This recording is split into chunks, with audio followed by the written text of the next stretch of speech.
C'est Maxime Dumont-Louis. Vous écoutez Télé-Soleil.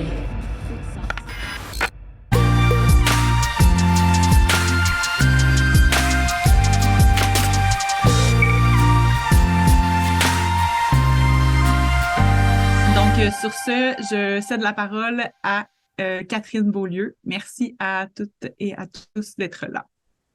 Oui, bonjour tout le monde. Donc, je m'appelle Catherine. Je suis agente de développement et de communication à la table, puis j'utilise le pronom elle. Je vais vous faire la présentation là, du thème des 12 jours. Donc, je vous partage mon écran à l'instant pour qu'on puisse se lancer.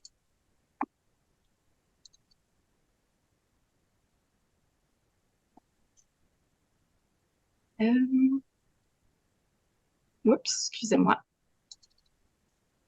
Donc, on va commencer par le début. Ben, on est là, en fait, dans le cadre des 12 jours d'action contre les violences faites aux femmes. Excusez-moi, je vous vois pas, j'ai entendu quelque chose. Est-ce que vous voyez mon écran? Tout est beau? Parfait. Donc, les 12 jours d'action contre les violences faites aux femmes, en fait, c'est une campagne nationale qui a lieu toutes les années entre le 25 novembre, qui est la journée internationale pour l'élimination de la violence à l'égard des femmes, et le 6 décembre, qui est le triste anniversaire, en fait, du féminicide de masse qui a eu lieu à l'École polytechnique de Montréal en 1989.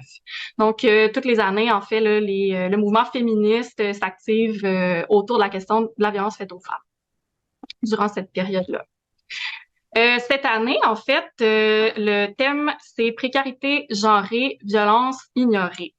Donc, comme on le sait, en fait, en 2023, le coût de la vie explose, l'inflation est assez élevée depuis là, la pandémie de COVID-19, puis les salaires peinent à suivre cette inflation-là, comme on en voit l'exemple dans la négociation qui a lieu en ce moment là, avec le Front commun, puis le salaire des personnes dans le secteur de l'éducation puis de la santé. Donc, c'est pour cette raison-là, en fait, et aussi parce que la précarité, c'est une forme de violence qui est souvent ignorée, que le comité d'Ojo a choisi ce thème-là, en fait, puis s'est penché sur cette question-là. Le comité d'Ojo, c'est un comité national qui regroupe des groupes de femmes, en fait, de partout au Québec. Puis c'est eux qui portent cette campagne-là cette année. La campagne vise à mettre en lumière que la précarité, c'est jamais un choix individuel, comme on peut l'entendre à l'occasion, et qu'elle opprime, qu'elle violente et qu'elle fragilise les femmes. La précarité a aussi le côté que ça rend les femmes plus vulnérables à tous les autres types de violences dont elles peuvent être victimes. Donc, comme vous voyez, il y a un très beau visuel là, qui a été développé cette année par l'illustratrice Isadora Ayesha. Vous pouvez le partager là, allègrement dans vos réseaux pour que ça circule un maximum. Si vous êtes intéressé par le contenu développé par la campagne nationale, vous pouvez aller au 12jourdaction.com. Je vous ai mis le site au bas de la diapo. Avant de se lancer dans le vif du sujet avec nos invités, on va parler de la précarité des femmes en Gaspésie puis aux îles de la Madeleine. Donc, tout d'abord, en fait, si on regarde le revenu, un peu partout comme ailleurs dans la province, le salaire horaire médian et le salaire hebdomadaire médian est toujours, presque systématiquement toujours, en fait, plus bas chez les femmes de notre région que chez les hommes. Une des particularités que notre région a, c'est que déjà, nos salaires médians sont plus bas qu'à l'extérieur du Québec. Donc, ça laisse penser finalement qu'il y a plus de pauvreté ici. Et c'est effectivement ce qu'on constate quand on regarde le faible revenu après impôt. Donc, le faible revenu, après impôt, on observe une fréquence de ce revenu-là chez les femmes dans les ménages privés de façon générale, mais plus important chez les femmes qui ont 65 ans et plus et chez les femmes qui vivent seules. Donc, ce sont deux groupes de population qui sont plus à même de vivre avec un faible revenu dans notre région. Ça, c'est des données qui ont été tirées du portrait de la situation de la pauvreté et de l'exclusion sociale qui a été produit par différents partenaires, là, dont le regroupement des MRC de la Gaspésie, puis qui a été sorti en 2023. Je pourrais vous mettre le lien dans le chat là, après ma présentation. Ensuite de ça, je trouvais ça intéressant aussi de regarder le revenu viable. Donc, le revenu viable, en fait, ce que c'est le revenu nécessaire pour atteindre un niveau de vie digne et sans pauvreté au-delà de la couverture des besoins de base. Puis pourquoi je voulais vous parler de ça, en fait, c'est qu'il y a une étude qui a été faite par l'IRIS, qui est l'Institut de recherche et d'information socio-économique, qui est sortie à l'automne 2023, puis qui met de l'avant, en fait, l'idée que c'est plus difficile, que le revenu viable, minimal, est plus élevé dans les grands centres. Non, excusez-moi, voyons, je disais, c'est l'inverse. En fait, c'est plus élevé hors des grands centres que dans les grands centres. Donc, ça vient en fait un peu déconstruire un mythe qu'on avait. Et pourquoi ce revenu viable-là est plus élevé? Il y a différentes raisons, en fait, comme la dépendance à la voiture, qui est un facteur d'appauvrissement, l'accès aux services, qui dépend notamment de la densité de population puis de la grandeur du territoire, et les inégalités sociales de santé qui sont vécues sur le territoire. Ça note aussi, dans le fond, qu'on a une population qui est vieillissante et qu'à cause de ça, on a plus de dépendance aux revenus de retraite. Donc, juste pour se donner une idée de grandeur, en fait, le revenu viable qui était ressorti en 2023 pour Montréal, on parle d'un ménage d'une personne seule, c'est de 32 352. Et en Gaspésie-Île-de-la-Madeleine, ça varie, là, tout dépendant des localités, entre 37 126 et 40 134 tout dépendant où on se trouve sur le territoire. L'étude notait aussi qu'il y a plus que 50% en fait des personnes dans chaque localité qui n'ont pas ce revenu viable-là. Ensuite de ça, si on parle de la pauvreté des femmes, on a aussi une pénurie de services de garde dans la région qui vient accroître la précarité puis la pauvreté qui sont vécues par les femmes. Donc, la pénurie de services de garde, ce que ça fait, en fait, puisque c'est souvent les femmes qui vont encore rester à la maison, ça bloque leur accès au marché du travail. Donc, ça empêche d'avoir une autonomie économique. En plus de retarder potentiellement le départ à la retraite puis de faire un fonds de retraite qui va être plus petit. Donc, encore là, il y a une égalité économique. Ensuite de ça, je pense qu'il est particulièrement important si on parle de pauvreté actuellement dans la région, de parler de la crise du logement. On a un taux d'inoccupation qui est plus bas là, que dans la moyenne du Québec. En fin 2022, il y avait un taux d'inoccupation de 0,4% aux Îles-de-la-Madeleine puis de 0,03% à Gaspé. On compte qu'un marché équilibré, là, c'est environ 3%. Ce que ça fait, c'est qu'il y a très, très peu de logements qui sont disponibles pour le marché, ce qui va causer une compétition entre les locataires qui va désavantager systématiquement différents groupes de population, notamment les femmes à la croisée des oppressions puis les mères monoparentales. Ensuite de ça, une particularité de la région, puis on l'a vu dans le fond, c'est aussi ce qui cause la pauvreté des personnes qui habitent seules, c'est que c'est difficile de trouver des logements de taille adéquate et à bon prix pour les personnes seules, puisque les logements sont généralement plus grands, donc 5 pièces ou plus. Voilà, puis la crise du logement, comme on l'a vu, il y a une pénurie, donc ça rend plus difficile là, de sortir d'un contexte de violence pour les femmes qui sont en contexte de violence. Avant de passer la parole là, aux invités, je voulais vous signifier que si vous voulez suivre notre campagne 12 jours, vous pouvez donc nous suivre sur les médias sociaux, Facebook, Instagram, aux tables de concertation Femmes Gym, et vous pouvez bien évidemment partager nos publications là, pour qu'elles soient vues par un maximum de personnes. Et également, comme Natasha l'a dit plus tôt, en fait, il y a une belle mobilisation sur notre territoire autour de la thématique qui est la lutte contre les violences faites aux femmes. Puis il y a différentes activités qui sont organisées.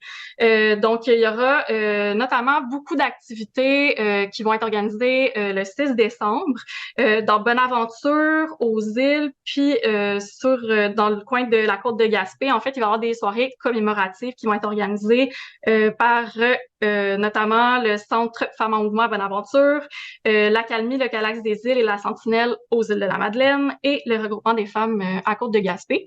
Puis sinon, il y a d'autres groupes, en fait, comme l'Émergence et Centraide dans la baie des Chaleurs qui vont surtout se concentrer sur des campagnes de sensibilisation qui vont être en ligne.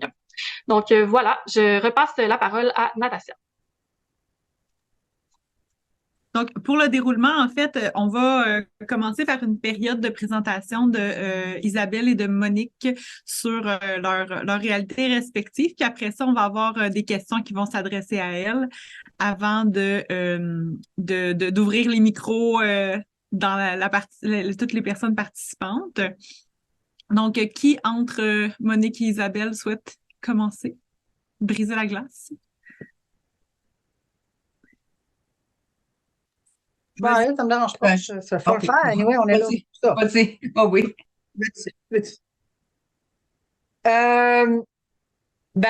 Bonjour tout le monde. Merci d'être là. Merci de vous intéresser à la cause de la violence faite aux femmes. C'est vraiment un privilège de pouvoir prendre la parole aujourd'hui avec vous, mais en même temps, en regardant les personnes présentes, je me dis que je ne vous apprendrai probablement rien. Mais on va ensemble au moins se mettre à niveau, au niveau des violences sexuelles. Alors voilà, je m'appelle Isabelle C. Je suis coordonnatrice au CALAX L'Espoir des îles officiellement depuis 2017. Mais je travaille de près ou de loin avec la violence faite aux femmes depuis 1995. Juste pour un petit cheminement pour vous montrer pourquoi je suis rendue où je suis. D'abord, je suis une féministe assumée avec les avantages et les désavantages que ça comporte. J'ai beaucoup milité pour le libre choix en matière d'avortement. Du haut de mes 16 ans, j'étais de la bataille de Chantal Daigle. Et j'ai toujours dit que c'est la seule raison pour laquelle ça me dérangerait pas de faire de la prison, c'était pour le libre choix en matière d'avortement. Je disais ça à 16 ans et je le dis encore à 5 ans. J'ai beaucoup milité aussi pour le droit d'être non-maman et d'être capable de me réaliser comme femme sans être une mère. Ceci dit, je respecte les mamans, je m'incline devant les mamans, mais je réclame mon droit de ne pas l'être. Puis j'ai dans ma vie toujours soutenu les plus vulnérables. En fait, j'ai organisé ma première manif à la maternelle. Je vous raconterai ça un autre tantôt. Mais c'est quand même ce qui m'a construit depuis le début. Excusez. Mon premier contact avec le féministe est arrivé en 89. 89, c'était Chantal Daigle, puis c'était la Polytechnique. Donc, c'était une grosse année pour les femmes. C'est la première fois où j'ai compris, de un, que quelqu'un pouvait contrôler mon corps, mais pouvait aussi m'assassiner pour la simple raison que j'étais une jeune femme. Évidemment, pour une fille qui rêvait d'être policière, c'était tout un choc. C'était tout un choc aussi pour la jeune fille qui était pleine de rêves puis qui a fait, OK, attention, ça se passe pas aussi beau comme dans ta tête. Mon premier vrai contact avec les violences sexuelles, en fait, c'était 1995.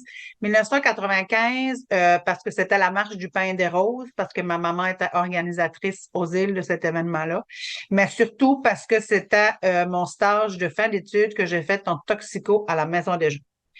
Je vous ferai pas croire que je m'en vais probablement faire frencher une fois ou deux que ça me tentait pas, là, mais à l'époque, j'avais pas encore compris que c'était de la violence et surtout que j'avais pas encore compris comment c'était grave et que c'était répandu. Donc, j'ai vite compris à la Maison des Jeunes en toxico que la plupart des filles avec qui j'intervenais, derrière la consommation se cachait souvent, de près ou de loin, une quelconque forme de violence sexuelle. Sérieux, ça a été vraiment tout un choc parce que je connaissais toujours les jeunes filles, parce que je connaissais toujours les agresseurs et parce que j'ai eu une désillusion totale de mon milieu dans lequel je pensais vivre au paradis. Ça a été une année très difficile pour moi. Fait qu'en 97, j'ai eu l'occasion de faire un remplacement au CALAX. Et là, vraiment, ça a été vraiment un constat vraiment cruel de mon milieu. Là. On dirait qu'il y a comme vraiment quelque chose qui s'est cassé puis qui a fait que je serais plus jamais la même personne parce qu'il existait quelque chose dans mon milieu dans lequel je devais m'occuper. Je pouvais pas laisser ça aller. Fait que du début de ma vingtaine, je me suis dit, bon, ben moi, ce que je vais faire, c'est que je vais aller travailler avec les agresseurs parce que si je réussis à faire comprendre aux agresseurs que ce qu'ils font du mal, je viens de sauver beaucoup, beaucoup de victimes. Alors, je suis allée travailler pendant des années en détention. Je me suis spécialisée sur le sujet. Euh, Par contre, j'ai vite désenchanté. Ça pourrait être un autre bas débat, mais croit-on ou non à la réhabilitation des gens qui commettent des agressions sexuelles? Pour moi, c'est non. Je parle pas au nom du Galax, là, je parle au nom d'Isabelle. Pour moi, c'est non. On ne réhabilitera pas ces gens. Donc, je suis revenue travailler auprès des victimes et je m'y sens beaucoup mieux. Donc, les Calax, ben, pour votre info, sur le territoire de la Gaspésie et des îles, il y a 2 Calax. Donc, il y a le Calax, la Bombe Gaspésie, qui est située à Gaspé, mais qui a différents points de service sur le territoire gaspésien. Puis, nous, aux îles, on est vraiment 2 organismes autonomes. On est vraiment, ben, c'est ça, on est autonomes l'un de l'autre. On travaille avec les mêmes missions, puis on travaille aussi beaucoup en collaboration. Donc, au Calax, ce qu'on travaille spécifiquement, c'est vraiment, on travaille auprès des victimes d'agressions sexuelles de 14 ans et plus. On travaille avec leurs proches aussi, donc les conjoints, les enfants, les parents. On fait beaucoup d'activités de sensibilisation puis de prévention, donc principalement dans les écoles, les maisons de jeunes, les milieux de travail. Et on travaille aussi en défense de droits. Euh, donc, les éléments clés de nos interventions, ben, comme on est autonome, les Calax ont choisi un peu chacun notre façon de travailler. Nous, on a établi des affaires de base qui pour nous étaient importants au Calax. Donc, il y avait l'idée de libre et volontaire. Donc, les personnes qui fréquentent le Calax, elles sont libres et volontaires de venir. Ça veut dire que c'est pas une ordonnance de la Cour. Ça veut dire que c'est pas parce qu'elles ont été obligées par la DPJ. Ça veut dire que c'est pas parce qu'elles ont été obligées par un conjoint ou un membre de leur famille. C'est vraiment parce que ça leur tente. Donc, ce moment-là où elles viennent chercher de l'aide auprès de nous, c'est elles qui choisissent le moment. C'est elles qui choisissent le lieu. Elles sont libres de se présenter ou non aux rencontres. Elles ont le droit de me céduler une rencontre pour la semaine prochaine, puis la semaine prochaine, décider qu'elles viennent pas. Parce que c'est pas parce que mardi passé, ça lui tentait de fixer un rendez-vous pour mercredi prochain que mercredi prochain, ça va lui tenter d'embarquer dans ces souvenirs-là. Donc, elles ont le droit de pas se présenter, elles n'ont pas à justifier pourquoi elles ne se présentent pas. Elles peuvent nous aviser, ça nous permet de réorganiser nos horaires, mais même quand elles le font pas, il y a vraiment aucun problème. Les femmes qui viennent chez nous ont aussi le droit de choisir leur intervenant. Ça veut dire que si elles viennent puis que c'est avec moi qu'elles font la première rencontre d'accueil, puis bon, ça va pas passer ou c'est possible, il y en a zéro problème avec nous. Elles ont le droit de demander une rencontre avec une deuxième, avec une troisième. Elles ont le droit de faire le tour de l'équipe pour choisir qu'est-ce qui leur convient. Puis si chez nous, il n'y a rien qui leur convient, ben on va essayer de trouver quelqu'un d'autre ailleurs. Puis nous, sur notre territoire, c'est le regroupement des femmes de la Sentinelle qui est notre principal partenaire au niveau des violences sexuelles. Deuxième intervention clé de nos interventions, c'est vraiment de croire la victime. Nous, on a comme principe qu'on n'est pas là pour juger si la personne qui est en avant de nous nous ment ou non. Ce sera la job de la police, ce sera de la job de la justice, c'est pas la nôtre. On reste convaincu qu'il y a très peu de personnes qui vont faker des agressions sexuelles. De toute façon, avec l'expérience, on le devine assez rapidement parce que quelqu'un qui n'a pas vécu ça peut pas imaginer puis refléter exactement ce qu'on vit pour vrai quand ça nous arrive pour vrai.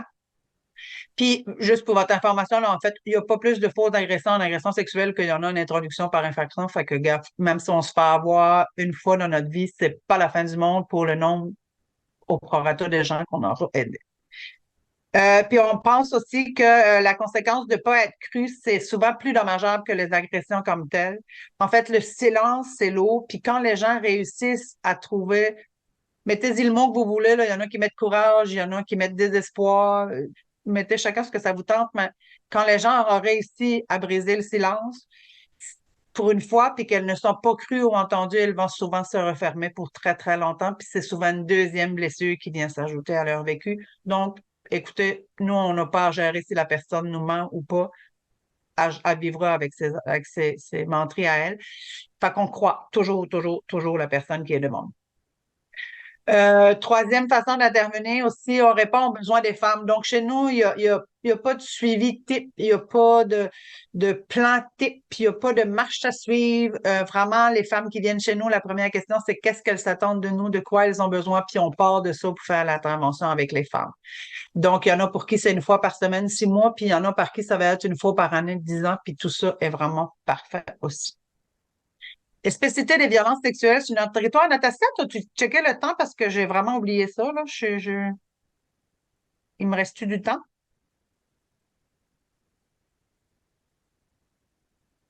Allô? Oui. Oui, je m'excuse, Et- je pensais que tu me voyais. Oui, tu peux continuer. OK. Il me reste combien de temps à peu près? Tu Je vais peux me timer. encore continuer quelques minutes. Là. Comme je t'ai dit à Monique, on vous coupera pas la parole. Là. Fait que, OK. Donc, les spécificités sur notre territoire pour les victimes, il y a vraiment la peur de dénoncer qui est typique à toutes les victimes, mais c'est vraiment exacerbé dans les petits milieux. Par exemple, si tu es infirmière puis que ça se passe dans ton milieu puis que tu dénonces puis que ton milieu te prend de travers, tu vas aller travailler où comme infirmière? On a juste un hôpital ici, donc ça s'applique à plein de choses. Les victimes rencontrent leurs agresseurs partout. Donc, on a deux pharmacies, on a deux pharmacies, on a trois épiceries, on a vraiment toujours en contact. On n'a pas de ressources. Par exemple, en ville, les gens qui ne voudraient pas venir au Calax pour X raisons peuvent aller à une ressource à 100 km de chez elles. Chez nous, on n'a pas ça. On est isolés, donc les femmes sont pris avec nous. Et sinon, à la Sentinelle, mais qui, eux, sont pas financés en violence. Donc, on a vraiment un problème à ce niveau-là. On est peu formé sur le territoire pour l'arrivée massive des femmes racisées qui se passe présentement. On a vraiment un gros phénomène de drogue du viol. Les gens ont un faux sentiment de sécurité parce que c'est beau, parce que c'est le fun. L'exploitation sexuelle qui est vraiment de plus en plus présente, puis la violence des agressions qui est de plus en plus violente aussi. Les actes de violence sexuelle sont de plus en plus violents. Ce qu'il y a de positif de notre milieu, ben, pas juste dans notre milieu, on a un meilleur financement depuis MeToo. Puis on a aussi une plus belle ouverture auprès des employeurs, présence dans les écoles primaires et secondaires. Euh, les spécificités de notre milieu par rapport aux intervenantes, ben nous aussi, quand on finit de travailler puis qu'on passe faire une petite commission à l'épicerie, une petite commission à la pharmacie, souvent on va avoir rencontré avec notre retour à la maison une victime ou un agresseur partout dans nos vies privées. On manque souvent d'accès à l'information par notre éloignement géographique, donc on voit des formations des colloques passer puis on les manque. Ce qu'il y a de positif, par exemple, pour les intervenantes puis le milieu, c'est qu'il y a vraiment un changement positif au niveau de la Sûreté du Québec puis au niveau judiciaire. Nous, on a des belles relations avec les policiers, on a des belles relations avec les avocats, avocates, et surtout, on a un super beau lien avec le CAVAC. Puis les médias, qui souvent vont nous contacter même pour savoir si, bon, ils ont une nouvelle, ils peuvent-ils la sortir, quelle langue qu'ils doivent la travailler, tout ça. Fait que ça, c'est magnifique chez nous. Pour la population, les préjugés ont la vie dure. Donc, principalement, je vous dirais par rapport à l'inceste et à la prostitution. Il y a vraiment beaucoup de gens pour qui, dans notre magnifique petit territoire, ça peut pas arriver. Puis, par rapport à la population, ce qui est plus positif, par contre, c'est l'arrivée puis la formation de toute l'équipe chez Omega qui prennent en charge la relève des hommes en difficulté, mais des hommes aussi qui ont été victimes d'agressions sexuelles. Ce sont des partenaires formidables qui sont formés de façon extraordinaire puis qui peuvent offrir un soutien à notre communauté vraiment excellent. Les revendications de notre secteur, principalement des changements au niveau des réels engagements politiques. Donc, les changements au niveau des tribunaux spécialisés, un processus moins lourd et moins long pour les victimes, des peines plus sévères pour les agresseurs. C'est notre principale revendication. Autre chose, plus de présence dans les écoles. Ça aussi, c'est de l'engagement politique. Le plus de présence dans les écoles, c'est un beau début qu'on a, mais c'est pas assez en termes de nombre. Puis, notre dernière revendication principale, c'est vraiment le financement des autres organismes communautaires parce que même si nous, on est financé, si dans l'intervention qu'on fait avec les femmes, on a besoin de maison des jeunes ou on a besoin de, je sais pas moi, allaitement sympathique ou on aura besoin d'entraide communautaire pour la bourse, puis que ces organismes-là sont fermés par manque de financement, moi, j'avance à rien dans mon travail puis dans mon changement social. Fait que ça, c'est vraiment les revendications clés de notre secteur pour le moment. La crise du logement, on en parlera tantôt. Voilà. je te remercie beaucoup, Isabelle, pour ton intervention. On va revenir sur différents éléments. Je passerai maintenant la parole à Monique Caron du Centre Louise-Amélie. Alors, bonjour. Oui, c'est ça. Ben, comme on m'a déjà présenté, je me représenterai pas. Je vais juste préciser que ça fait 35 ans que je suis au Centre Louise-Amélie, donc que je côtoie les violences conjugales quotidiennement et je glisse doucement vers la retraite. Donc, il y aura de la relève de ce côté-là. Pour un portrait régional de de notre secteur. L'Alliance Jim regroupe les 5 maisons d'aide et d'hébergement du territoire. Donc, il y a le Centre Louise-Amélie à Sainte-Anne-des-Monts, il y a l'Émergence à Maria, la Maison Blanche-Morin à Pas-Beau, les DEL à Gaspé et l'Accalmie aux îles de la Madeleine. Donc, on travaille beaucoup en collaboration. Mais il y a aussi le développement des services d'hébergement de deuxième étape, donc qui sont portés par les maisons, les refuges d'urgence que sont les nôtres. À Maria, il y a la maison, la MH2 qu'on appelle, là, est là depuis, je dirais, une vingtaine d'années. À Gaspé, avec les DEL, les services de deuxième étape ont débuté dans les derniers mois. Au Centre Louise-Amélie, on est en pleine effervescence. On est en train de mettre en place des services. On aura 13 appartements supervisés et on devrait être en mesure d'accueillir les premières personnes fin mars, début avril 2024. Donc, ça s'en vient.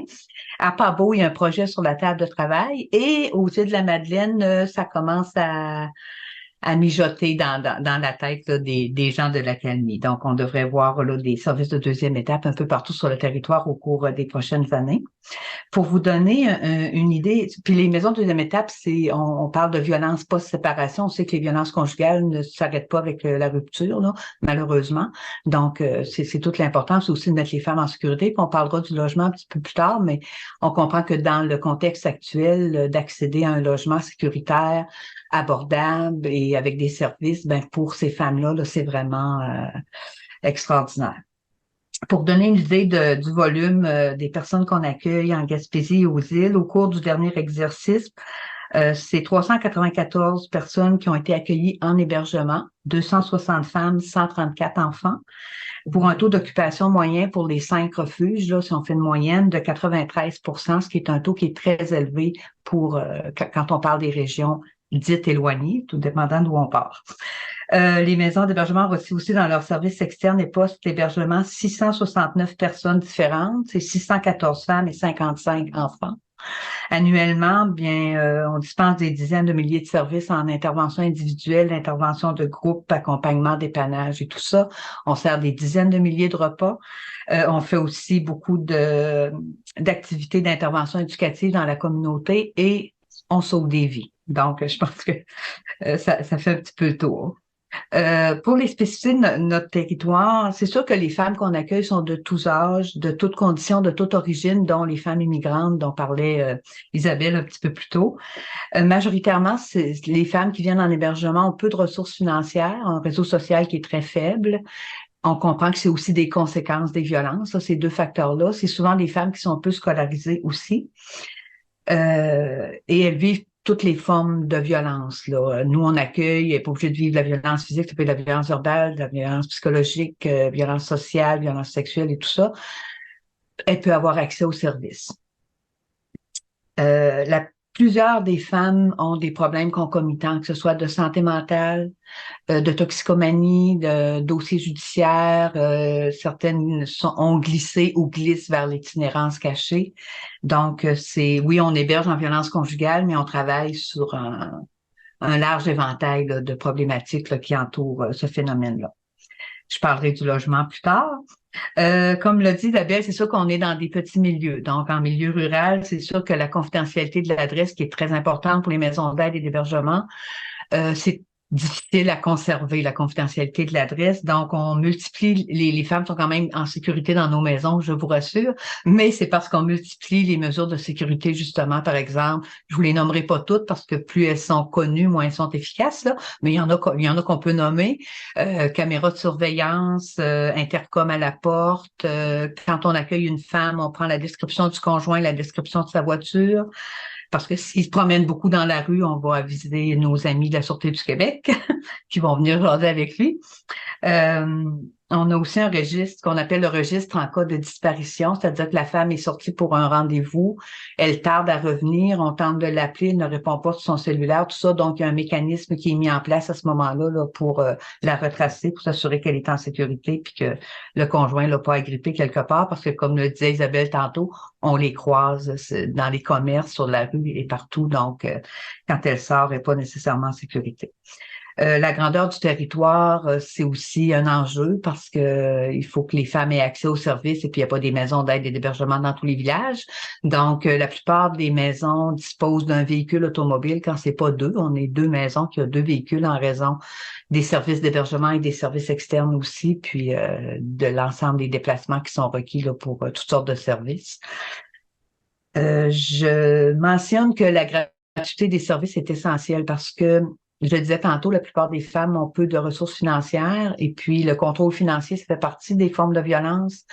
Donc, pour qu'elles aient accès aux services, nécessairement, il faut que ce soit des services qui sont accessibles gratuitement. J'en profite pour attirer votre attention sur des mesures qui sont à prendre en compte. Il y a certains sites de certains organismes qui affichent encore une information qui, pour nous, est désuète depuis longtemps, voire dangereuse. Certains sites proposent encore à la femme de préparer un sac de départ. À ne pas faire, s'il vous plaît, parce que même si elle place si le sac est chez elle puis que le conjoint le trouve, on comprend qu'elle est dans la merde. Et même si elle le place ailleurs, un papier important et tout ça qu'on disait là, il y a 30 ans, de préparer un sac de départ, qu'on dit pas aujourd'hui, s'il cherche un document ou tout ça, puis qu'elle l'a mis dans son sac, même s'il est chez une amie ou peu importe, elle va se faire poser beaucoup de questions. Donc ça, c'est une intervention à proscrire totalement. Et l'autre chose, surtout, à conseiller aux femmes qui veulent quitter, c'est de ne pas informer le conjoint de leur intention de partir avant d'être en sécurité, notamment en maison d'aide et d'hébergement, parce qu'au moment où cette annonce-là est faite, pour le conjoint, là, c'est le signe qu'il va peut-être perdre le contrôle et ça passera pas. Donc, deux choses à éviter. Les maisons sont surtout connues pour l'hébergement. Mais c'est beaucoup plus que ça. Je l'ai nommé un petit peu tantôt, l'intervention individuelle de groupe et tout. Évidemment, il y a tous ces services-là en hébergement, mais il y a aussi toute la gamme de services sans hébergement et post-hébergement. Donc, il y a des femmes qui font appel à nous, qui vivent des violences, mais qui souhaitent pas être hébergées pour toutes sortes de raisons. Elles ont quand même accès à des services d'aide, d'accompagnement, d'information, de défense des droits, etc., peuvent avoir des entrevues individuelles, participer à des sessions de groupe. Et il y a les femmes qui sont passées par l'hébergement. Plusieurs souhaitent poursuivre leur cheminement pendant un certain temps après le séjour. Donc, il y a toute cette même gamme de services-là qui est offerte aussi. Donc, c'est pour ça qu'on tient à l'appellation maison d'aide et d'hébergement, parce que c'est pas juste un gîte et un couvert. Parmi les particularités régionales, je vais parler un petit peu de l'Alliance, là, rapidement. Ce qui distingue beaucoup l'Alliance, qui a fait un peu sa carte de visite, c'est le développement de toutes sortes d'outils de programmes, des outils de dépistage, d'intervention, de sensibilisation. Et je vous invite à aller voir le site de l'Alliance. Il est pas à jour, je m'en excuse. C'est toujours sur notre liste, puis on n'y arrive pas, là. Mais un jour, on va le faire. Fait que vous googlez alliancegaspésienne.com. Voyez-vous, on s'appelle l'Alliance Gym, puis c'est encore le vieux nom. Fait que ça vous dit comment c'est pas à jour. Mais sur le site, vous allez pouvoir voir l'ensemble des outils qu'on a fait, puis j'attire votre attention sur deux de ces outils-là particulièrement. Les murs des violences conjugales. C'est un outil, un visuel qu'on a développé pour actualiser le cycle des violences que tout le monde connaît. Mais vous savez, un cycle, c'est immuable. Et nous, dans notre travail, on veut permettre aux femmes de reprendre le contrôle sur leur vie et de se soustraire des violences qu'elles subissent. Donc, si tu es dans un cycle qui est immuable, tu t'en sors pas. On trouvait que l'image portait à confusion, passait pas le message qu'on veut passer. Donc, nous, on l'a fait sous forme de murs. C'est les 4 mêmes phases, mais ce sont des murs avec des portes qui te mènent soit à la phase suivante, soit une porte vers l'extérieur. On trouvait que l'image était plus forte et les femmes s'y reconnaissent et se reconnaissent aussi dans le fait que pendant qu'elles subissent des violences, elles se sentent souvent prises entre 4 murs. Alors, je vous invite à aller voir les murs des violences, puis éventuellement à changer votre vocabulaire pour utiliser les murs plutôt que le cycle. Et puis, dans notre intervention, une intervention qui est essentielle, c'est la déconstruction des justifications. Parce que qu'est-ce qui fait que la femme est maintenue dans le climat de violence? C'est que le conjoint justifie ses gestes, puis il y a ces justifications-là trouvent écho chez madame. ça fait comme du sens. Tu sais, il a eu une enfance malheureuse, il connaît pas d'autre chose, il était fatigué, il est stressé, moi, j'aurais peut-être pas dû faire ça. Fait elle endosse la responsabilité des violences alors que c'est pas elle à les endosser, c'était lui. Et pour déconstruire les justifications, on a créé un outil extraordinaire. Là, je vends mon affaire, là, mais il date de quelques années, mais est encore tout à fait d'actualité. C'est le 3e de la trilogie filmique qu'on a réalisé aux côtés d'André Melançon. Et c'est la construction du personnage. Donc, c'est une fiction accompagnée d'un guide qui vous permet là, de travailler avec les femmes en individuel, avec les hommes, faire de la sensibilisation de groupe d'hommes, groupe de femmes, etc. Et on explique là, les types de justifications et comment les déconstruire avec les personnes. On a aussi une série web, je vous invite, prenez-le en note. C'est disponible gratuitement sur Tout TV. Ça s'appelle Moi, j'habite nulle part. La saison 1 a été produite par l'Alliance il y a quelques années. Et la saison 2 a été produite par le Centre Louise-Amélie parce qu'il n'y avait pas de disponibilité à l'Alliance et tout ça. Puis, ça nous permet d'atteindre tellement de gens qu'avec l'autorisation de l'Alliance, le Centre Louise-Amélie a mené le projet. C'est en ligne depuis mars 2023 pour la saison 2. Et la saison 2, on a choisi de l'accompagner d'un guide d'animation. Donc, vous pourrez aller visiter pour ça le site du Centre Louise-Amélie. On produit toutes sortes d'autres outils aussi, dont un jeu de société autour des murs des violences conjugales. Les éléments clés de notre intervention, c'est sûr qu'on adhère au principe d'intervention féministe que je ne vous déclinerai pas parce que je suis certaine que vous les connaissez. Et comme je le disais, notre intervention vise la reprise du pouvoir sur la vie. C'est entre autres par la conscientisation quant aux violences conjugales. Donc, on va regarder avec les femmes les conséquences des violences, quelles conséquences elle a, elle, dans sa vie, comment elle peut guérir tout ça, ou en tout cas passer au travers de ça. On va regarder avec elle les murs, comment ça s'est vécu, pour qu'elle puisse reconnaître aussi si elle retourne avec le conjoint ou si elle a un nouveau conjoint qui s'avère malheureusement des fois pas mieux que le précédent. Reconnaître justement où est-ce qu'on se situe, puis qu'est-ce qui s'en vient éventuellement, donc pour trouver une porte de sortie justement. On va travailler avec elle la déconstruction des justifications, entre autres. Pour celles qui ont des enfants, notamment celles qui sont dans la mire du centre jeunesse, on va travailler les compétences parentales aussi pour qu'elles puissent reprendre son rôle de parent. Et vous comprendrez que dans un contexte de violence conjugale, ce que l'enfant a entendu concernant sa mère, c'est qu'elle est bonne à rien, que ses décisions n'ont pas de valeur. Il l'a vu se faire frapper ou insulter, tout ça. Donc, souvent, dans les yeux de l'enfant, sa mère n'est pas nécessairement une personne crédible. Donc, son autorité parentale, elle a pris le bord. Donc, on va travailler ça avec elle et on va le travailler aussi au niveau de l'enfant, dans le sens où on va souligner devant l'enfant, que l'enfant soit témoin que sa mère a des qualités, qu'elle est félicitée pour des choses et tout ça, et aussi travailler avec elle là, pour au niveau de sa relation avec les enfants. Et bien sûr, on travaille au niveau de la sécurité, donc le scénario de protection, l'évaluation du risque homicide. Quand une femme arrive en hébergement, on regarde pour ses appareils là, pour enlever la géolocalisation, ces choses-là. Et on informe et on accompagne, bien sûr, dans toutes les démarches légales. Dans nos principes d'intervention, on a aussi adhéré à l'approche intégrée de l'empowerment, coopération, force-action. Si jamais vous avez la chance d'avoir une formation avec Diane Chaillé, qui est une compagne de route extraordinaire pour nous, ne ratez pas ça. Donc, ce qu'on prône, c'est la bienveillance en tout temps dans nos interventions, et les règles de coopération éthique, de coopération force-action, il y en a 3.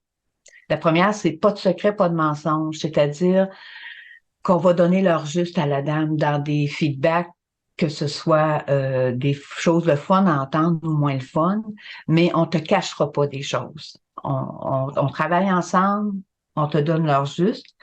Et parfois, ça dérange d'autres professionnels. Je me souviens, entre autres, d'une discussion avec une intervenante du centre jeunesse qui avait un peu fait le tour de l'équipe pour essayer de soutirer de l'info et jaser de la madame pendant que la madame n'est pas là. Nous, c'est pas comme ça qu'on travaille, sauf dans des circonstances très, très exceptionnelles où la vie de l'enfant sera en danger, par exemple. Et c'est sûr que là, on collabore, puis il y aurait pas on irait pas de tout dire à la madame d'avance, là, mais on travaille pas dans le dos des personnes.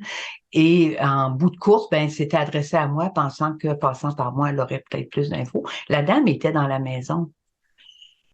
Fait que quand je l'ai reçue, ma question a été, qu'est-ce que tu me dirais que tu ne peux pas dire devant elle?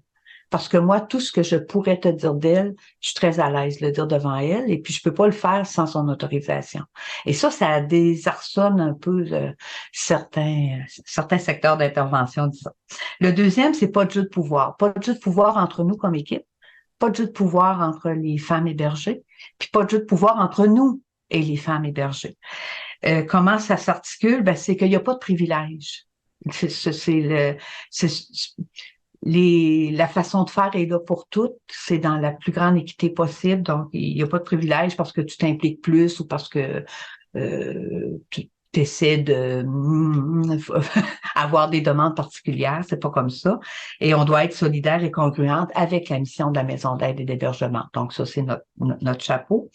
Et la troisième, c'est pas de sauvetage. Donc, on n'entre pas dans des discours comme pauvre elle, oh mon Dieu, c'est donc bien triste. Non, parce qu'on est là pour mobiliser ses forces. Puis je vous donne un petit exemple bien concret, comment on fait ça, mobiliser les forces. C'est sûr que c'est au travers de l'intervention, tout ça, puis les objectifs qu'elle se fixe, puis bon, l'accompagnement qu'on va pouvoir lui offrir. Mais un petit exemple bien simple, c'est qu'au moment de l'accueil, on a une boîte avec des cartes vierges, mais avec une image sur le dessus. On lui en fait choisir une qui lui plaît. Elle est versée dans son dossier. Et les forces qu'on va lui refléter pendant son séjour, on va les noter dans la carte. À son départ, on lui remet cette carte-là. Et la réaction qu'elles ont, c'est, pour elles, là, c'est comme mon Dieu, ils n'ont jamais eu souvent autant de reconnaissance et tout. Puis elle repart avec cette carte-là où on a noté, voilà les forces que nous, on t'a reconnues. Nos revendications clés, il y en a qui ressemblent beaucoup à celles d'Isabelle, évidemment. On travaille dans des secteurs quand même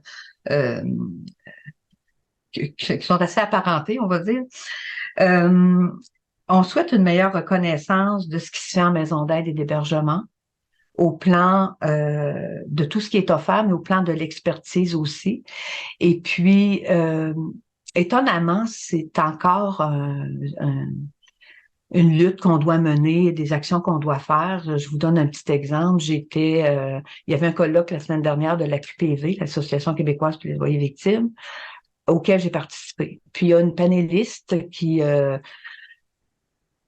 la nommerai pas, là, mais est entre autres au comité Rebâtir la confiance.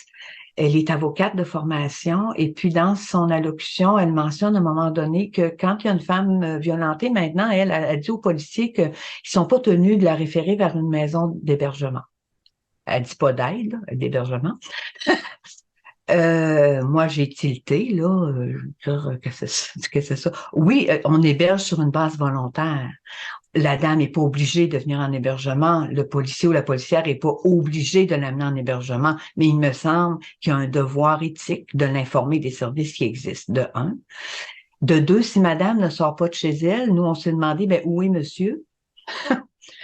Et si monsieur est parti avec les policiers, il est parti combien de temps? Donc, combien de temps est en sécurité, entre guillemets, chez elle? Une femme qui a vécu la violence, bon, supposons que le conjoint donne un coup de poing dans le mur puis qu'il y a un trou dans le mur, puis si à chaque matin, quand elle se lève, c'est le trou dans le mur, elle revit les épisodes de violence qu'elle a vécu. On pense pas que c'est la meilleure option dans les circonstances. Et au-delà de tout ça, elle a besoin d'aide pour reconnaître les violences qu'elle a subies, l'impact dans sa vie, bâtir un scénario de protection. Alors, si elle reste chez elle comme ça, ben, c'est quoi les services qu'elle a? Alors, moi, j'étais à côté de ma chaise et je vous assure que je suis intervenue là-dessus. Les sentences trop clémentes, bon, Isabelle en a parlé. Un meilleur accès à la justice en région, je ne sais pas dans vos secteurs à vous, en tout cas, si c'est comme chez nous, mettons que les avocates et les avocats, ça ne pleut pas. Donc, il y a de plus en plus on peut dire auto-représentation ou non-représentation là, pour les femmes qui ne trouvent pas d'avocat. C'est sûr, quand elles portent plainte, il y a là où le procureur qui va défendre sa cause. Mais quand on arrive à la garde des enfants, s'il y a un dossier avec la DPJ, etc., s'il y a des dossiers avec les cours administratives et tout, je veux dire, il y a des dames là, qui n'ont pas d'avocat, avocate pour se représenter. Donc, il y a tout un travail à faire de ce côté-là. Et meilleur accès à la justice, il y a aussi des choses à faire au niveau de... Par exemple, donner plus de pouvoir parfois aux policiers, policières. Je parlerai tantôt d'un exemple qui est arrivé l'été dernier, là où les policiers pouvaient pas faire plus que ce qu'ils ont fait, puis il y a eu 2 morts. Tu sais. Bon, mais s'ils avaient pu aller un petit peu plus loin, ben ça, je pense qu'il y a des choses à faire au niveau de la justice. Dans le cadre de rebâtir la confiance, justement, il y a parmi les recommandations, vous savez, il y a un éventail de recommandations extraordinaires. La recommandation numéro 120 porte sur les programmes pour les conjoints auteurs de violences. Et la recommandation, c'est que ces programmes-là et leur impact soient évalués. C'est un objectif qui n'est pas encore réalisé, qu'on souhaite qu'il soit réalisé, donc c'en est un qu'on garde à l'œil, mettons.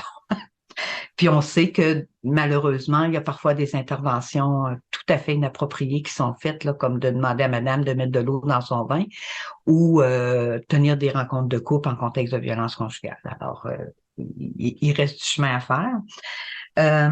Et puis, il y a bien sûr des revendications financières. On a eu des rehaussements financiers dans les dernières années en raison du nombre de féminicides et tout ça, là, en contexte de pandémie et tout.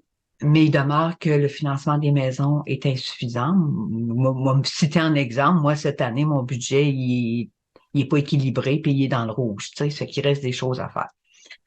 Je finirai avec quelques enjeux, s'il me reste une couple de minutes. Il y a le traitement médiatique. Ça, c'est une abomination presque. Si vous suivez un petit peu les nouvelles, vous savez que dans les cas de violence conjugale, de féminicide, d'infanticide, souvent on va mettre le micro sous le nez d'un proche, d'un voisin, tout ça qui, mon Dieu, un couple sans histoire, un bon père, tu sais, il vient tuer madame, lui, là, mais bon, là, le couple a une histoire, j'imagine bien, mais ce qui se passe derrière les portes d'une maison, je veux dire, tu sais pas. Puis les conjoints, c'est pas des innocents, là. Je veux dire, ils feront pas exprès en public d'agresser madame, là. Tu sais, il y a quand même tout un contexte autour de ça.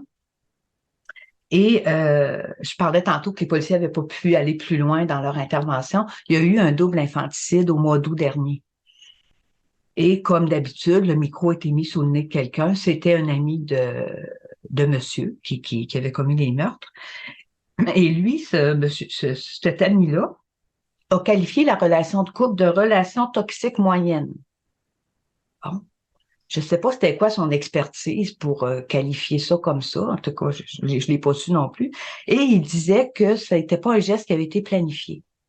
Mais quand on regarde de quelle façon il a commis les infanticides, c'était planifié nécessairement. Il les a asphyxiés. Il a toujours bien fallu qu'il y ait quelque chose pour asphyxier, un corps pour mettre, tu sais, c'était planifié, là, tu sais, peut-être pas depuis 3 mois, mais c'était de toute évidence planifié. Dans le traitement médiatique, on glisse rapidement vers la détresse de l'agresseur, ce qui évacue complètement la détresse et les violences vécues par madame, puis ce qui vient mettre comme, un peu pauvre lui, tu sais. Puis il y a un exemple que j'apporte souvent. Quand, supposons qu'un individu boit trop, prend sa voiture, a un accident, blesse ou tue quelqu'un. Est-ce que socialement, on se demande, mon Dieu, qu'est-ce qui l'a poussé à boire autant? A-t-il eu une enfance malheureuse? Est-ce qu'il vient de perdre son emploi? Est-ce que sa femme vient de le quitter? Non, c'est un acte criminel qui sera jugé comme tel. Quand c'est de la violence envers les femmes, on glisse dans ça, tu sais, fait que le message qu'on passe, c'est qu'il y a quelque chose qui est plus grave qu'un autre. Il y a un aspect qui est plus grave que l'autre, tu sais. Alors, ça demeure inadmissible. Et il y a tout l'aspect des justifications, parce que quand on tombe dans la détresse des hommes, comme traitement médiatique, on tombe nécessairement dans les justifications. Je sais pas si vous écoutez Tout le monde en parle. Moi, je l'écoute. Il y a des fois qu'on défrise, là, je frise pas beaucoup, mais en tout cas, je défrise pareil. Il y a à peu près 2 ans, il y avait une invitée qui s'appelle Lise Planck, qui est sur le plateau, et puis elle parle des violences, et puis elle comprend pas l'existence des maisons d'aide et d'hébergement, avance l'idée que ça devrait être des maisons d'hébergement pour les hommes agresseurs. Et là, sur le plateau, ah wow, c'est la panacée. Je me souviens que l'ancien maire de Québec, M. Labaume, était sur le plateau, puis il buvait ses paroles. C'était donc bien intéressant. Oui, ça prend des services pour les hommes, mais comme je l'expliquais tantôt, les maisons d'aide et d'hébergement, c'est pas juste un gîte et un couvert, c'est toute l'information, l'accompagnement, la reprise du pouvoir sur sa vie. Il y a tout un travail qui est à faire. Nous, on avait réagi médiatiquement à l'Alliance, et puis je me souviens qu'on avait dit quelque chose, ben, ça existe, les maisons d'hébergement pour les hommes violents. La seule affaire, c'est qu'il y a des barreaux aux fenêtres. Parce que dans notre conception à nous, c'est d'abord par là que tu devrais passer si tu as commis un acte criminel. Tu sais. Bref, c'est ça. Puis plus récemment, il y a un peu moins d'1 an, je crois, ils avaient reçu Roy Dupuis et Ève Landry qui allaient parler de l'émission À cœur battant. Et puis, pour parler d'À cœur battant, c'est correct, tu sais, mais ça a glissé sur les violences. Et puis, ben, ce sont de très bons comédiens, comédiennes, mais c'est pas des experts en violence. Et Monsieur Dupuis avait affirmé que les violences, c'est une maladie. Bon, j'ai dit, on a hâte qu'il trouve la pilule. Ça serait le fun. Et Ève Landry avait un propos beaucoup plus pertinent de notre point de vue, qui collait à la lecture qu'on en fait, et elle parlait des inégalités entre les hommes et les femmes et tout ça. Tu sais. Mais le propos qui a suscité beaucoup de réactions sur Facebook, c'est le propos de Roy Dupuis. Là aussi, on a réagi, mais il a persisté et signé que c'était une maladie. Et ça, c'est quand même une émission très écoutée. On comprend que quand c'est une personnalité connue et appréciée, ben ça trouve écho dans l'imaginaire populaire. Donc, le message qui a été passé à ce moment-là, c'est celui-là. Et puis, je vais juste, pour À cœur battant, je me fais un devoir de l'écouter, même si je défrise là encore. Parce que je travaille en violence, je me dis, bon, faut que je sache qu'est-ce qui se dit, puis je comprends que c'est pas un documentaire, là. C'est un téléroman. Mais comment on dépeint les maisons d'aide et d'hébergement, c'est épouvantable. T'entres là comme dans un moulin. Là, à un moment donné, il y a la policière appelle pour référer une dame. Je t'appelle, je veux savoir si tu as des chambres disponibles. Oui, madame, une telle est partie, sa chambre est disponible. Voir si on dit ça. La police se ramasse dans la cuisine. En tout cas, c'est n'importe quoi. Je me dis, moi, être une femme violentée assise chez nous, surtout si je viens d'un milieu rural où les gens se connaissent, et clairement, je ne vais pas en hébergement, tout le monde va savoir que je suis là, alors que c'est pas du tout comme ça que ça se passe dans la vraie vie, là. Il y a de la confidentialité, puis si la policière ou le policier vient, il y a un petit salon d'accueil pour ça, et ça se passe pas autour d'un café dans la cuisine, là. De toute évidence. Je trouve aussi qu'il y a un risque au niveau du gouvernement, même si on a bénéficié de certains rehaussements financiers. Le risque, c'est que le gouvernement, à un moment donné, se dise qu'ils en ont déjà fait beaucoup, puis qu'on s'arrête là, alors qu'il reste vraiment beaucoup de choses à faire. Je m'arrêterai ici, parce que j'imagine que j'ai parlé beaucoup. Merci beaucoup pour votre écoute. Merci, Monique, pour tes analyses et tes observations toujours très pertinentes.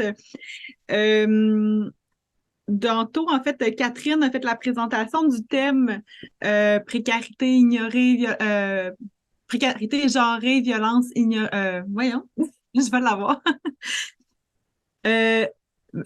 Voyons, précarité genrée, violence ignorée. C'était mon test de la journée d'addiction.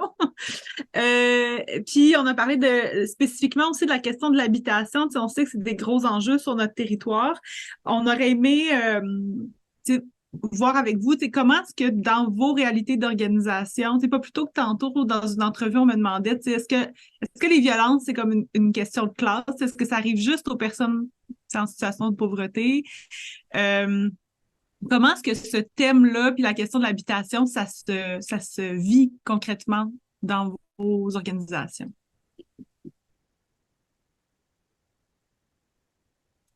Je ne sais pas qui veut. Isabelle, est-ce que tu veux ou Monique?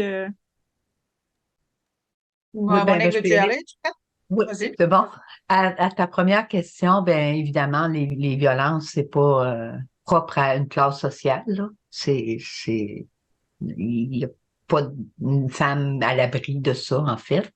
Les femmes qui ont plus de moyens, mettons, économiques, parfois vont avoir un petit peu plus d'alternatives pour sortir de chez elles. Puis encore là, c'est une alternative qui peut pas être, mettons que tu t'en vas à l'hôtel, c'est sûr que tu n'as pas la gamme de services et tu pourras pas vivre à l'hôtel pendant 3 mois, tu sais, à moins d'être bien, bien riche, là.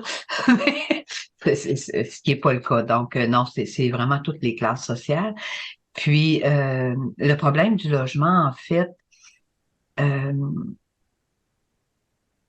c'est que quand la femme vient en hébergement, c'est du court terme, hein, c'est de 1 jour à 3 mois.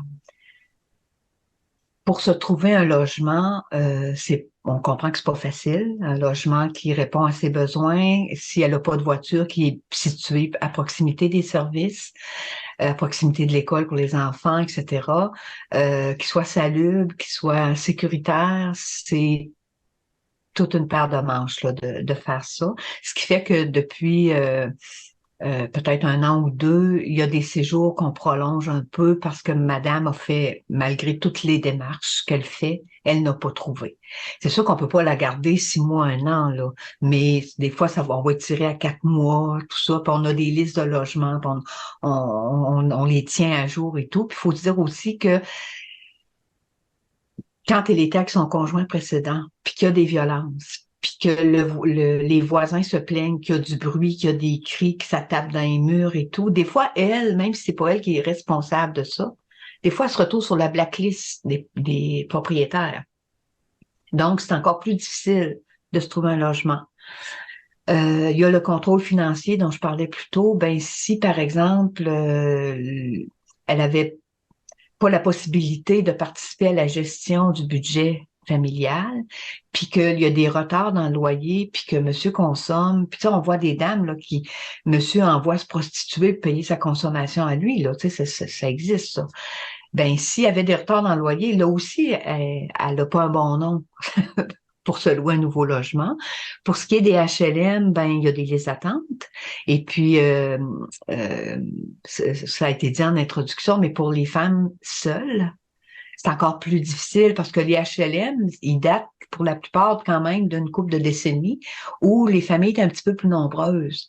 Fait que si t'es une femme seule, ils te donneront pas nécessairement un 5 ou un 6,5, là, tu sais, fait que c'est plus long. Il y a ceux pour les 50 ou 55 et plus, là, il y a un petit peu d'ouverture, mais c'est pas simple. Fait qu'il y a des femmes qui, malheureusement, vont faire le choix de retourner avec le conjoint. Fait que c'est soit tu subis de la violence et tu as un toit sur la tête, soit tu te soustrais des violences, mais tu n'as pas d'habitation. Alors, c'est très déchirant. Il y en a d'autres qui vont glisser dans l'itinérance cachée parce que comme elles ont de la difficulté à se trouver un logement, elles vont aller chez de la famille, chez des amis, un nouveau conjoint. Certaines font un petit séjour en prison. Alors là, c'est la porte tournante. Parce que chez la famille, souvent, ça va faire un bout, mais tu sais, des fois, les relations sont pas toujours au beau fixe. Alors, ça fait un petit bout, ça fait plus, elle se ramasse quand même dehors, elle s'en va chez une amie. On en connaît parmi les femmes qu'on accueille que ça peut faire 3-4 ans qu'elles sont officiellement sans domicile fixe, mais ils sont passés d'un conjoint à l'autre, d'un appartement à un autre, et puis elles ont à peu près rien, ces femmes-là, elles débarquent avec un sac vert, c'est tout leur bien là-dedans, là. Fait que le logement, c'est vraiment un fléau particulier. Puis, j'ai parlé un petit peu en introduction là, des maisons de deuxième étape. Ça, c'est vraiment un baume, là. C'est vraiment une alternative pour ces femmes-là. Merci beaucoup, Monique. Isabelle, ce serait ton tour. Si tu veux ajouter quelque chose, évidemment. Ouais, ok, non, je cherchais si mon micro était ouvert, mais il était ouvert. En fait, évidemment, je répéterai pas ce que Monique a dit, puis c'est des dossiers qui se ressemblent. Dans aux îles, vraiment, pas mieux, pas pire que chez vous, mais différemment, la crise du logement. Euh, Évidemment, Monique l'a nommé aussi, là, les violences sexuelles, il n'y a pas de classe sociale, donc il y a vraiment des gens de toutes les classes sociales des femmes de toutes les classes sociales qui en sont victimes. Mais ce que je peux observer dans ma pratique, c'est que les femmes avantagées financièrement consultent moins dans les organismes communautaires parce que dans nos milieux, les organismes communautaires ont quand même encore la réputation de mauvaise réputation par rapport aux services. Comme si nous, on offrait du cheap labor, donc des services moindres. Donc, il y a des gens qui choisissent vraiment le standing CLSC, puis règle générale, ce sont les femmes qui sont bien favorisées financièrement. Sans préjuger, là, c'est vraiment des constats. Donc, la crise du logement, clairement, elle défavorise les gens qui sont financièrement plus mal pris. Elle défavorise aussi les personnes handicapées. Elle défavorise les gens de la communauté LGBTQ. Puis elle défavorise les femmes. Donc, toutes les personnes avec qui sont juste pas blancs, hétéros dans la quarantaine. Donc, vraiment, ça met à risque les personnes les plus vulnérables. Puis, ce qu'on voit, nous, vraiment, sur le terrain, c'est vraiment, comme Monique a dit, les relations de couple, ben, c'est ça, tendues pour avoir un toit. Des colocations obligées avec des gens qui nous font subir toutes sortes de violences. Puis, ici, clairement, l'augmentation de la prostitution. Donc, il y a des femmes qui se négocient des loyers en période estivale en échange de services sexuels tout confondu, des fois avec le propriétaire, des fois avec un ami, des fois avec un locataire, des fois, mais l'augmentation de la prostitution, clairement, la crise du logement joue clairement un rôle dans l'augmentation de la prostitution aux îles de la Madeleine présente. Merci Voilà. beaucoup, Isabelle. Ma prochaine question est, est-ce qu'il y a des groupes de femmes ou certaines, dans les dernières années, on essaie de réfléchir sur le fait que les femmes, c'est pas un groupe homogène, il y a une diversité, puis que ça vient avec certaines vulnérabilités. Il y a des femmes qui cumulent certaines vulnérabilités qui les rend plus vulnérables, plus susceptibles de vivre certaines oppressions. Quand on parle des violences, dans le fond, est-ce qu'il y a certains groupes qui ont des expériences particulières ou qui vivent les violences d'une façon spécifique qu'on devrait prendre en considération si on intervient sur cette question-là? Je vous laisse une ou l'autre commencer.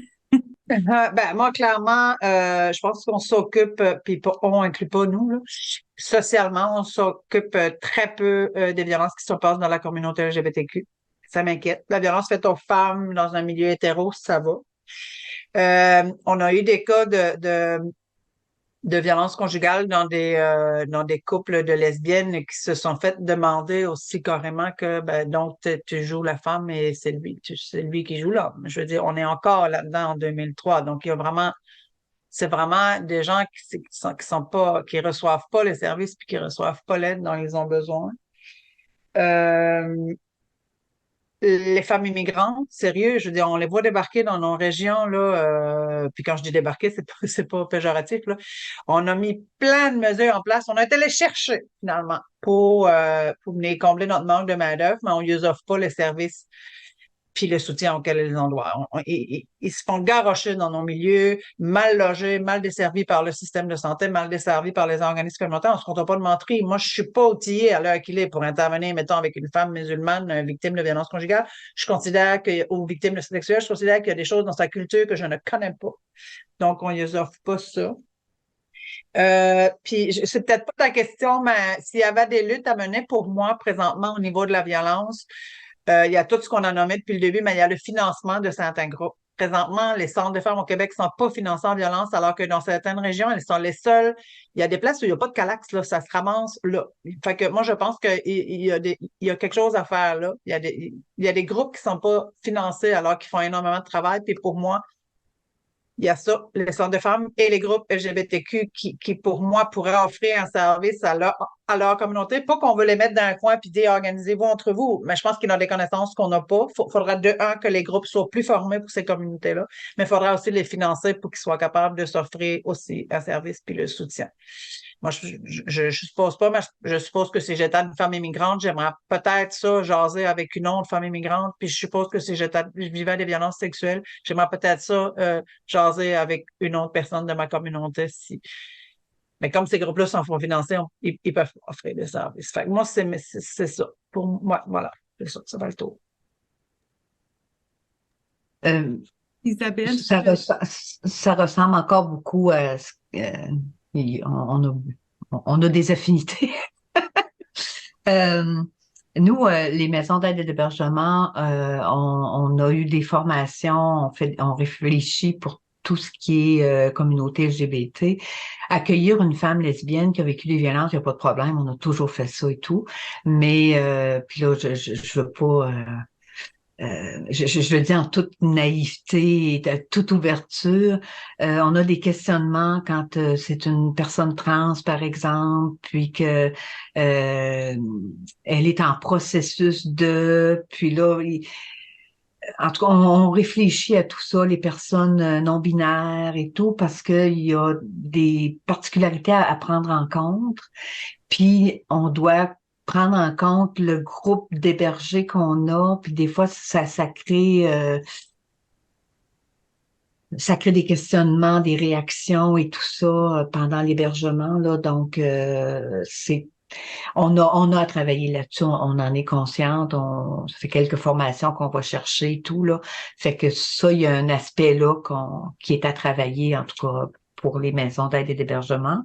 Isabelle a parlé des femmes immigrantes. Nous, on a commencé à être confrontés à ça. Ça fait quand même une couple d'années. Je dirais, on en avait de temps à autre une, mettons, tu sais, dans l'année, là, mais il y a peut-être 4 ou 5 ans, là, on en avait plus. Et puis, c'est sûr qu'au niveau des valeurs, au niveau de la langue, il y a une barrière parfois et tout. Au niveau du statut, tu sais, si elle n'est pas... si elle n'a pas sa citoyenneté et tout, il y a des démarches qui sont plus particulières et tout ça. Donc, ce qu'on a fait, moi, j'ai une intervenante qui s'intéressait beaucoup à ça. Et puis, elle m'a présenté elle souhaitait développer une expertise et tout. Ça fait que j'ai frappé à quelques portes. J'ai trouvé le financement pour créer un poste spécifique. Et puis, aujourd'hui, 5 ou 6 ans plus tard, on a une belle expertise de ce côté-là au Centre Louise-Amélie. C'est sûr qu'on parle pas arabe, puis on ne pas ça, mais pour les accompagner dans toutes les démarches d'immigration, l'accompagnement, la préparer pour l'examen, tout ça, là, ça, on est bonne tellement que des fois, on est consulté là, par d'autres organisations là-dessus. Et puis, mon dernier point, actuellement, nous, on est sur une communauté de pratique pan-canadienne qui s'intéresse à la réduction des méfaits. C'est chapeauté par Hébergement Femmes Canada. Puis, c'est en raison de tout le volet des personnes qui ont un problème de consommation de tous ordres, là, alcool, drogue de tout type et tout ça. Puis des fois, dans le fonctionnement quotidien de la maison, c'est sûr qu'il y a des règles internes, hein, qui dit milieu de vie, dit qu'il y a quand même des règles là, pour que tout le monde y trouve un peu son compte. Il faut penser au collectif, là. Il y a des comportements qui peuvent être dérangeants et tout. Fait qu'on n'est pas en train de dire oui, vous allez pouvoir consommer ce que vous voulez dans la maison, c'est pas ça. Mais on est en train de mettre en place, par exemple, une chambre pour si madame arrive en état de consommation avancée, en autant qu'elle est minimalement fonctionnelle, là, si elle risque de mourir d'overdose, on va l'envoyer à l'hôpital. Là, mais à proximité du bureau de l'intervenante, c'est plus souvent le soir et la nuit, ces choses-là. Donc, avec moyen de communiquer avec l'intervenante, des façons de faire. Elle a de la drogue sur elle. Nous, normalement, il n'y a pas de drogue qui entre dans la maison, pas d'alcool non plus. Mais dans des cas comme ça, on est à penser avoir un petit coffre barré où on va le mettre là pour la nuit. Puis le lendemain, devront en disposer si elle choisit de maintenir l'hébergement et tout. Mais notre objectif, c'est que cette femme-là soit quand même en sécurité à ce moment-là. Quand elle sera sobre, quand elle aura repris un peu ses esprits, ben elle pourra choisir qu'elle reste ou pas en hébergement. Mais il y a des aménagements qu'on pense qui sont possibles. Par exemple, parmi ces aménagements-là, savez, pendant la pandémie, on a dû resserrer beaucoup les règles hein, parce que les gens n'avaient pas le droit de voir du monde, mettons, et tout ça. Puis ça a été très, très, très, très, très difficile, là, tu sais, pour des madames qui pouvaient pas sortir, tu sais, alors que c'est pas la règle habituelle. Mais de permettre, par exemple, à une personne de découcher une coupe de soir, ben, si elle est pour aller consommer, puis qu'elle satisfait ce besoin-là momentanément, c'est peut-être mieux que d'entrer puis d'essayer de cacher qu'elle est en état de consommation avancée, puis que ça risque de mal tourner et de mettre éventuellement son hébergement en péril. Alors, ça fait partie des mesures pour permettre la réduction des méfaits, puis ouvrir franchement avec elle. Tu sais. On l'ouvre déjà parce que nous, on vérifie est-ce qu'elle a des habitudes de consommation. Est-ce que pour elle, c'est un problème? Parce que si pour elle, c'est pas un problème, ça ne nous donne rien d'essayer de travailler là-dessus. Mais qu'est-ce qui pour elle est un problème? Si elle voit un problème, ben là, il y a des avenues qu'on pourra travailler, tu sais. Mais c'est ça. Fait que je voulais juste ajouter là, ce volet-là de toute la consommation. Puis les policiers nous disaient récemment que, je sais pas, ailleurs en Gaspésie, mais à Sainte-Anne-des-Monts, ça a l'air qu'actuellement, c'est du jamais vu là, au niveau des drogues qui circulent, de la consommation et tout. Là, ils sont en bas nos records là, en Haute-Gaspésie. Ouais. Merci beaucoup, Monique. En fait, je vous remercierais chaleureusement, Monique et Isabelle, pour vos éclairages pertinents et qui témoignent vraiment de l'expertise que vous avez développée au fil du temps sur notre territoire. Je pense que tout le monde qui est ici va être en mesure de bénéficier là, de ces connaissances et de ces expertises-là.